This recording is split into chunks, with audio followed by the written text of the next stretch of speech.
விவசாய கடன்களை தள்ளுபடி செய்ய வேண்டும் என்பன உள்ளிட்ட கோரிக்கைகளை வலியுறுத்தி அனைத்து விவசாய சங்கங்களின் கூட்டு இயக்கம் சார்பில் தஞ்சையில் விவசாயிகள் உண்ணாவிரதம் மேற்கொண்டுள்ளனர். தஞ்சை பனகல் கட்டடம் முன்பு தஞ்சை, திருச்சி, நாகை, திருவாரூர் உள்ளிட்ட 8 மாவட்டங்களைச் சேர்ந்த விவசாயிகள் இந்த போராட்டத்தில் ஈடுபட்டுள்ளனர்.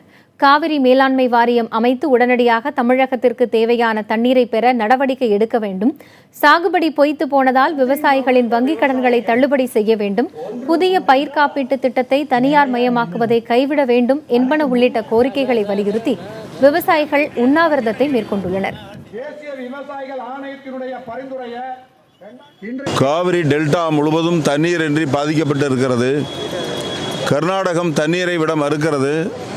அந்த அரசாங்கத்திடம் பேசி மத்திய அரசை வலியுறுத்தி தண்ணீரை பெற்றுத் தருவதில் மாநில அரசு கடமை தவறிவிட்டதாக கருதுகிறோம்.